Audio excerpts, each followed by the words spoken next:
Good morning and welcome back to, excuse me one second. We were looking at the map before we got started. So,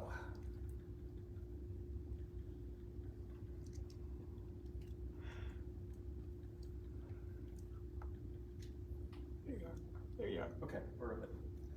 So, good morning again. We are Faith Family United Church of Christ, and this is our Sunday morning Bible study. We are doing Bible 101, in which we go through all the books of the Bible and just hit the main highlights.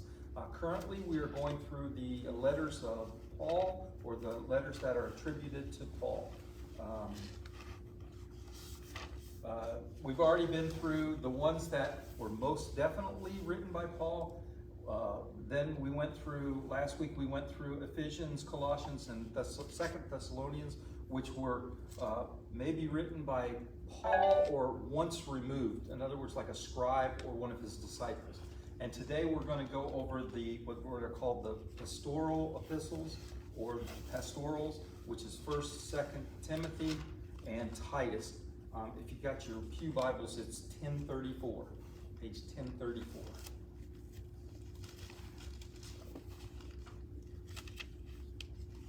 Okay, so in these three, we have Timothy, 2 letters to Timothy and 1 to Titus. Timothy is supposed to be in Ephesus. Okay, Paul, in the book of Acts, we read about Paul causing a riot in Ephesus, and he was basically had to leave. But when he left, he'd already started the church there, and he left Timothy there so that he could get the church squared away and up and running. And there's also one, Titus is supposedly on Crete, the island of Crete, and he wrote a letter to him, kind of the same kind of idea behind these 3 letters. We'll talk about them in a second. Okay, so Timothy, Titus, Timothy's, 1st and 2nd Timothy, okay, and Titus, their time periods are usually about 63 to 65. Okay, now, I've got to do some balancing act here. Because 63 to 65, if we go by what is written here and church tradition, okay, that Timothy, or Paul wrote these to Timothy and to Titus around this point, late in his ministry, probably right before his death in Rome. Okay, that's the tradition. That's what the scripture says right from the beginning. You know, Paul, an apostle, that's who's writing it, Jesus Christ, and then it's to Timothy, my true child in the faith. So, and the other thing is, in the 1800s and 1900s, scholars come along and said, this is not Paul. This can't be Paul. The style is completely different. The vocabulary is completely different. And everything is so different. This cannot possibly be Paul that wrote it. And then they go through this analysis, and they predicted that it was written probably between 90 and 117. The reason why they come up with 90 and 117 is because scholars look at the writings and kind of look at the, what do they call the cliches, or the references. What do you call it when you say something that's not Idiom? I don't know. the idioms, the way we say things. Like today, you say, I always like to use the word bad. Oh, he's bad. What does that mean? Just yes. And you have to put it into the dialect or the era that you said it. If you would have said that in the 50s, oh, he's bad. That was like, oh, he's good. Cool, he's whatever. But if you go back, another 50 years and say that, oh, he's bad, that means he's a bad egg. He's not he's not someone you want to be around. So and they did that, and they pointed to some of the things, it being a little bit older, the verbiage and everything seems to be a little bit older. And so they point to this time frame. And the reason why they do this is because they have other church leaders in 720 that reference these. If they're referencing them around that time or a little bit after that time, then you can say, well, they can't be older than that. You know, they can't be, you know, Polycarp, I think it was, that referenced them in 120. Yeah, it's 120. Yeah, so 120, he referenced these writings, so you know it can't be beyond, it had been before 120. So anyway, so the tradition and the scholarly kind of look a little different, and you say which is which. So the church tradition is that they belong to Paul. yeah, the tradition is that they belong to Paul. Yeah, but looking at them from literary critiquing them, the style, the way he puts together the vocabulary and all that, it's obviously not Paul, because it's in none of his other writings does it look like it. Okay, so that's that balancing act. What do you do here? So the scholars say that it's probably written by some church leader trying to correct some corruption that they perceived in the church. Okay, and the way the scholarly narrative goes is this person wanted to make this authoritative, and so he uses Paul's name, and he knows Timothy and Titus from reading in Acts, and so he makes this letter to those people, even though they were probably dead by this time. So that's what the scholars say, just to give this books or these letters credibility. So it's written by Paul. Okay, it's written by Paul, so they go ahead. So now, on the other side, the people that say that it is Paul's writing, they suggest that a scribe or a secretary wrote them. In other words, Paul being late in his career, maybe he wasn't doing well, and he just told them what to say, and the scribe or the secretary wrote it down and used his own words instead of word for word. So that's the idea, if this is an early and it's actually written by Paul. The letters were written to co-workers, Timothy and Titus. You read that in Acts, they were co-workers. And then Timothy is working in Ephesus, and Titus was working in Crete.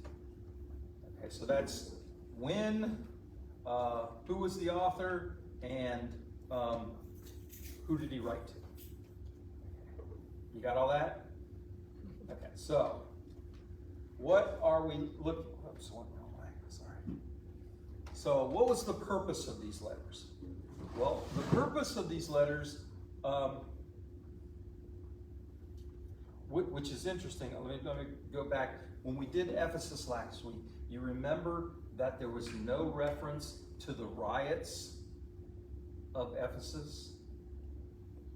So there was some turmoil there, but when the purpose of Ephesus was just an encouragement, the letter to Ephesus was just an encouragement to them. There was no necessary controversy that was going on. Whereas this letter, there's definitely something going on, false teachings and other things going on. So there's that going on in this letter. So it's much later than what happened when he wrote the letter to Ephesus, to the church of Ephesus. So this would be like the UCC, or let's say Leslie writing a letter to Faith Family. And she says, oh, I hear wonderful things about you. You guys are doing great. And so someone gets up and they read that letter aloud to the whole congregation. And now the pastoral letters is not written to the congregation, but to the pastor, Timothy and Titus. and he's giving them advice on how they should conduct themselves, or how they should conduct the church. And he says, I hear that you have this problem, and this problem, and this is what I would do, and this is what I would do. Okay? So, I say the pastorals, they seem to be a desire to bring the church under some sort of control. In other words, the church was doing its own thing, and the people inside the church were doing their own thing. And you had people that were trying to buy, I'm going to jump through time here. You have people that are trying to buy airplanes and cars, and they're telling the people that you got to give them money because they'll bless you, and not necessarily that, but you can see how this thing happened all the way back then. And that's the corruption that was in the church at that time. People were trying to say, oh no, you don't have to do that, you can do it this way, or you can do it that way. And then these letters are saying this is how you should conduct the church with those problems.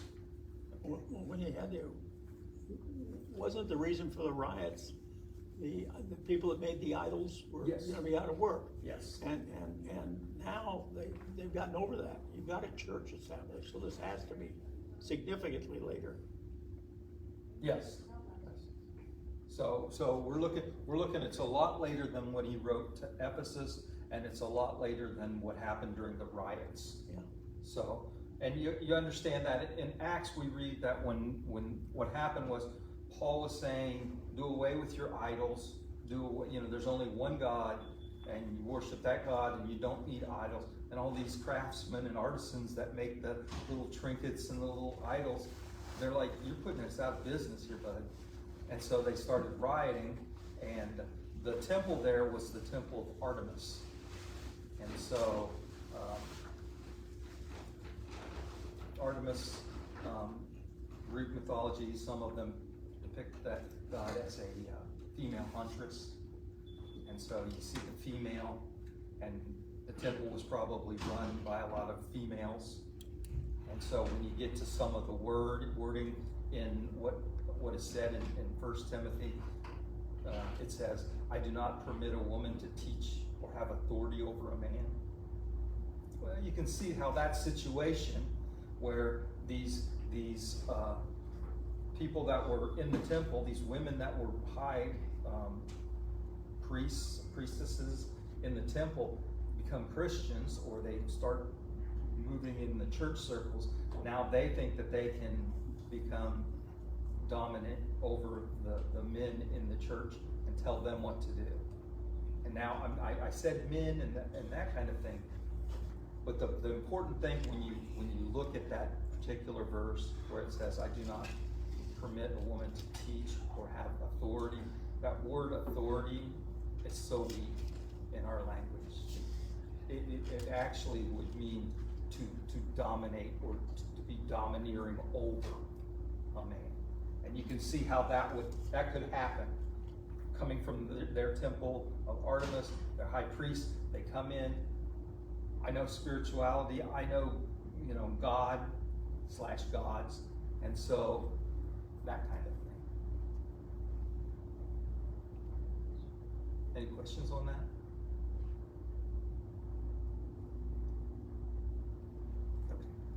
John ends up in Ephesus. John? Yeah, he ends up in Ephesus. When he gets exiled to Patmos, it's right there. So, purpose. Come on, you can change. There we go. Okay, so in 1 Timothy, the outline and the way it's set up is like chapter 2, chapter 3, and chapter 6 are kind of the main chapters. In chapter 2 there's instruction on worship, how you should conduct yourself when you're in worship. Chapter 3 is instructions about elders and deacons. Who can be an elder and who can be a deacon? Who can, what kind of qualifications do you need for, and that would go back to this idea that people were coming out of this cult of Artemis and coming right into the church, And since they were a priest or whatever in that, they think that they can become a priest in the church. And in church history, I'm gonna jump around here, I'm sorry about that. But in church history, long after that, you see this happening again when Christianity become legal. Oh, you know, Comes the law of Rome. yeah, it wasn't a legal religion at first, and then when help me out here, not Julian, Well, Constantine. Constantine. 300. 300. So you can see we're way beyond this, and it finally becomes a legal religion in the Roman Empire. Judaism was. Judaism was? Yeah, Judaism was, and a lot of times, for a long time, they thought that Judaism and Christianity was the same thing, just two different branches, two different denominations, if you will. But when it became legal, and people saw the impact that Christianity had on the communities, people were flocking to it. Why? Because there was communities of caring and compassion. They took care of each other. So, and the officials, the people that were political officials, they saw this. And guess what? They're like, I'm going to become a Christian. And so now you have this political figure. This guy has been the bigwig in town for years and years and years. Now he's a Christian, and he comes to the church, and when they're looking for elders, guess who's going to be selected? Even though they're not strong in the faith or grounded in what Christianity is all about, because they were a political figure, kind of like today in our political world, because this person was a TV star, Celebrity. has some kind of celebrity. Oh, that'd make a great president or great whatever. Congressman. Ephesus was a cosmopolitan city. Oh yes, yes. And so you had all kinds of people there and traveling through it all day long. I mean, all year long you had new people coming in. So it was a confusing society. Oh, most definitely. Can you imagine how many? I mean, you got people speaking Roman, you know, Roman, Italian. Latin, and then you have people speaking Greek, and you got people speaking all these Middle Eastern languages, and it's all just kind of combined there. It'd be like going to I don't know, the UN and trying to work with everybody in the UN without those little translators.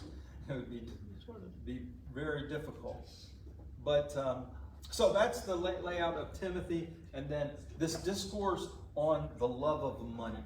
And so that's where I got that idea that in our church today, you got these people that, you know, say, oh, you're not a Christian, you don't have enough faith if you don't have money. Send me money and I will make sure that I'll pray for you and you'll get money, or whatever they say.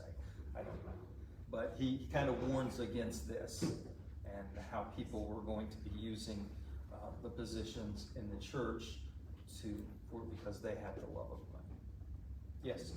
The thing about Timothy that I always find interesting is looking back on it, it seems like this book that was peaceful and they're giving them instructions on how, but at the time it feels, when you read it for passionate reasons, it feels like the early church was fighting for their faith, fighting to keep it organic, fighting to keep it original, and fighting to keep it from becoming institutional or religious like the Pharisees and the you know.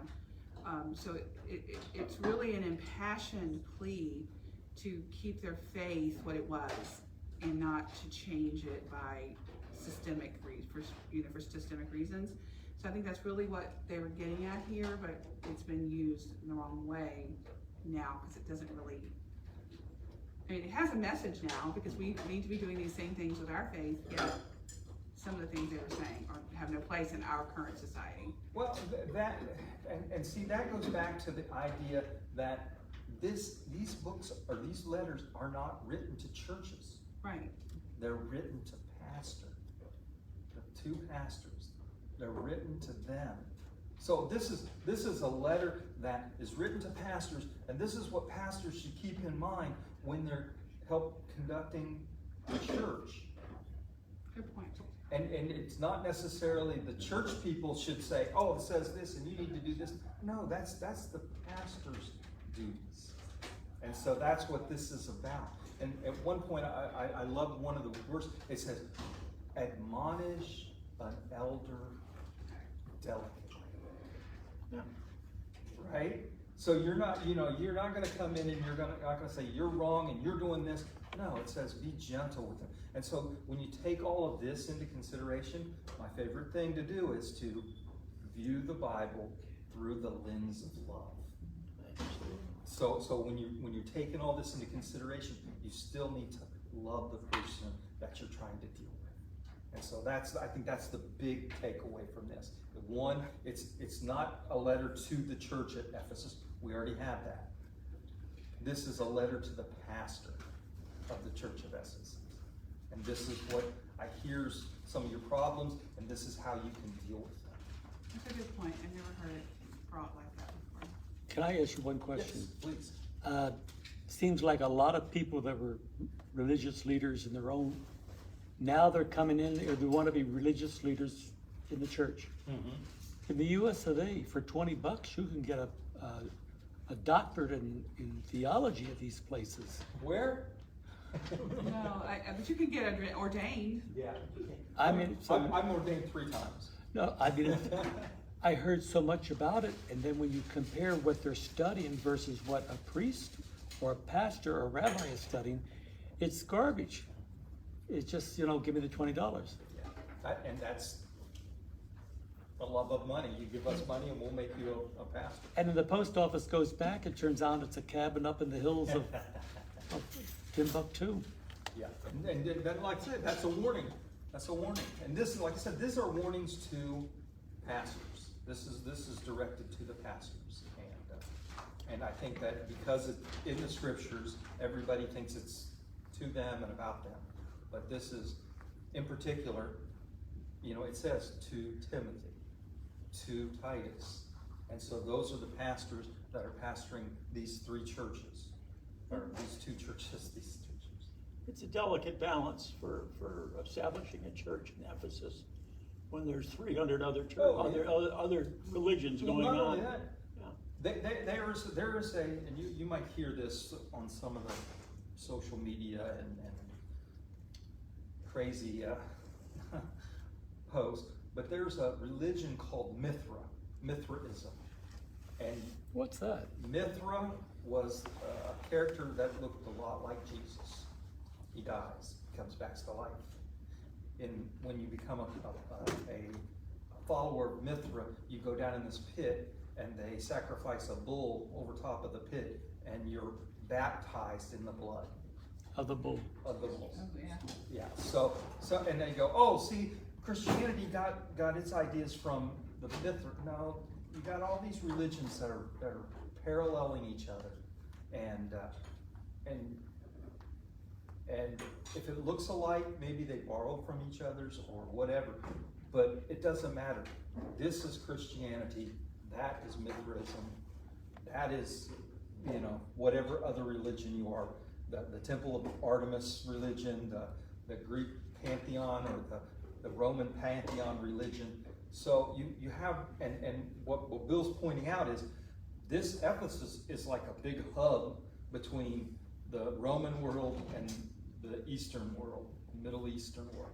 And so you got all these people going through here. You got all these different ideas, all these different religions. Hinduism's probably there too at the same time. All of it's there. So can you imagine trying to start a church like that? It's on the Silk Road. Kind of like starting a church today. It's on the Silk Roads. I mean, it's Uh-huh. a major crossroad of history. Okay, so moving on, one of the main things in Timothy that I like to point, or 2 Timothy, is 2 Timothy 4:3-4. For the time will come when people will not put up with sound doctrine. Instead, to pursue their own desires, they will gather around them a great number of teachers to say what their itching ears want to hear.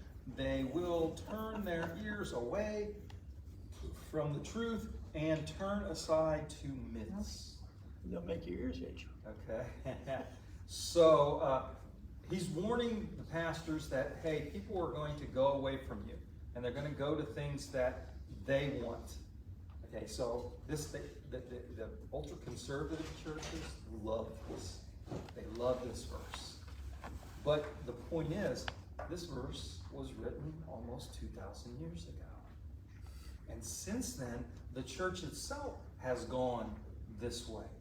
Even in their traditions, they've gone to this idea that they see the church in a worldly perspective. And that worldly, and I preach on it all the time, is a world is about power and control. And that's where the church kind of slid into that idea when it became legal and they weren't being persecuted. And they became this, okay, we need to be in control and we need to have the power.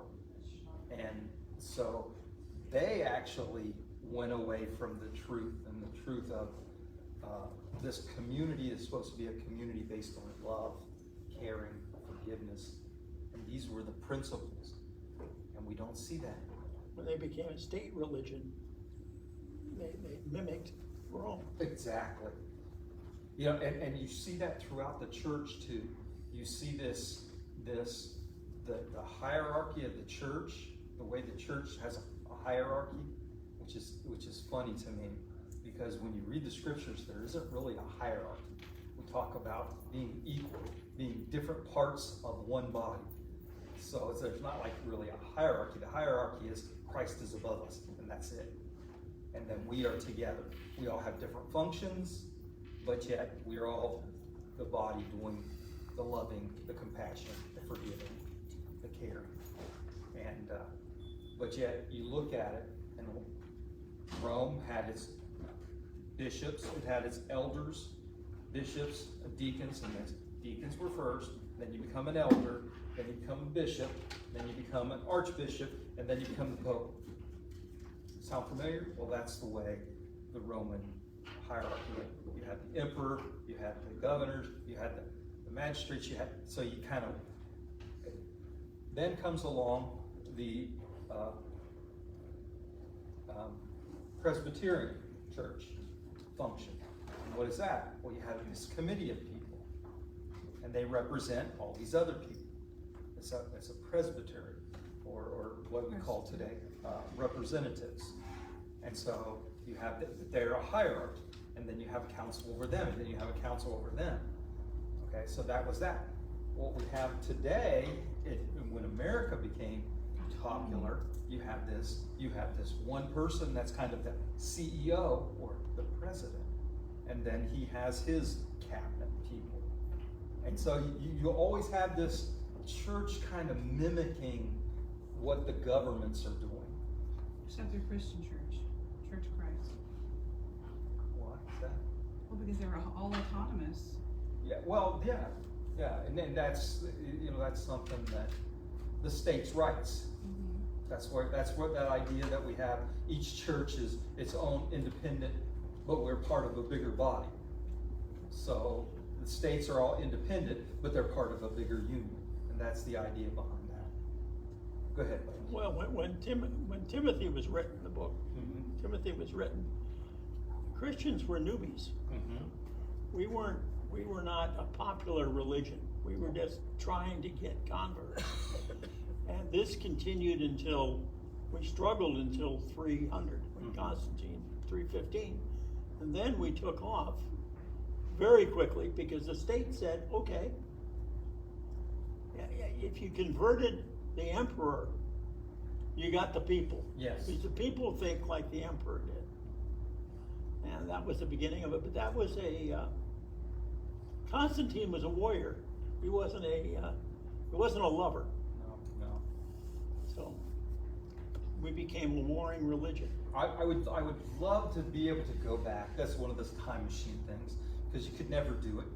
But I'd love to be able to go back and to see how many people were Christians, but just in the closet, so to speak. So you didn't do it Didn't know publicly. about it. Yeah, because you could be persecuted, you could be killed, could have hung on a cross, just like Jesus was. but, so you didn't talk about it, you didn't say it, you didn't confess it, and now it's legal. Now everybody's a Christian. What happened there? How did that happen all of a sudden? So I'd like to go back and see it. Anyway, this is a good verse, and it's a verse that both sides can use. Progressives can say, yeah, because the church went astray, and now we have to bring it back, and that's why we're progressively changing. Conservatives will say, oh, you went astray, and you're the ones that are trying to tickle the ears and do that kind of thing. So, yeah, it is what it is. And then again, we're not talking about, this isn't written to churches, this is written to specific pastors. So. Please? Well, it's tempting to tell people what they want to hear. It is. Because people will give you money when you hear what they want to hear. Exactly. Money's the root of all evil, according to this. So in Titus, Titus is basically, it's only, you can see it, it's the next book over, next chapter over. And it's only three chapters. First chapter is just basically the greetings and talking to Timothy, telling him, I left you there to do this stuff. And then in chapter 2, it talks about teachings to different groups, what you're supposed to be teaching. And there's a teaching to older men, there's a teaching to older women, and these are supposed to also teach the younger men and the younger women. And then from there, he also adds the slaves. Guess where this comes in? This comes in during our Civil War, or our fight to abolish slavery. They use these verses right here to say slavery is biblical. Not that it's moral, but it's biblical. And Paul says slaves should be submissive to their parents, to their masters, and do whatever they tell you to do. It's a way also that slaves were taught to accept their lot in life by using this type of passages where this is what I'm supposed to be. I might as well make it the best I can. It was very, even though that strips them of their own dignity, right, their own ability to make decisions for themselves. I know this is really harsh and it shouldn't be done, but I always equated my time in the military to being a slave. They told me where I lived, where I go, who I could be friends with, and everything. And if I didn't, guess what? I'd be not really. But that's kind of a far stretch. But you can see how you're just taught that you're supposed to do it this way. Now, once again, the main thing I want to emphasize on these books, these letters, is the fact that they were written to the pastors of these churches, not to the churches. And that's important. That's something very important. That's very important. So not anybody can pick up Timothy and Titus and say, oh, hey, you're not doing this right. No, that's the pastor's job. It's an instruction booklet. Exactly. At the end of the day, we're all have a priesthood of our own. So there are things we can use from these passages. However, I agree with you in the fact that it was not for corporate purposes. It was more for leaders, lay leaders, that kind of thing. People that are in that positions of authority. Right. Because we all have a part in the body. We have people that run the cameras. We have people that set up the communion, and we have people that make sure everything's cleaned afterwards, and we have people that get to stand up and act like they know what they're doing and talk. But we are all together as one. But yet, that would be like writing a letter to, let's say, Cindy, and saying, hey, when you do the PowerPoint, make sure you're reading along with the so you know when to change the slide. you know. Watch it. That's not everybody needs to hear that. That's just for that particular person. And so this is kind of one of those things. This is and they call them that, the pastorals, meaning they're for the pastors and how they should help in instructing the people. So I'll leave it at that. Any other questions? Yes. Yes. That passage that you talked about, very well, like, known in my family and all that other stuff. The question I didn't know is that, was there a portion of blood, there was something about blood in here or no? During that time that you're talking, there was a reference to that slaves didn't have the same kind of blood and so on and so forth. Okay. So during the Civil War, Southern pastors created basically their own commentary to the Bible that not only supported slavery but also purported slavery, and that's the kind of things that they preached that became common. Oh, maybe I know what you. And that goes back to the sons of Noah. Noah, yeah. Where they say that the one Ham was cursed, and he was sent away, and he would be the slaves of his other brothers. And they said that was the African people. But it wasn't. But that's just the way that, like she said, that they could keep the slaves. shot that down. Yeah. Yeah. Okay. That's what I love about DNA. Yeah. Yeah. So thank Our you for, DNA is much more similar than it is different, but we Yeah. want to concentrate on the differences. Of course. So thanks for joining us. Next week, we're going to go into the book of Hebrews. That ought to be interesting.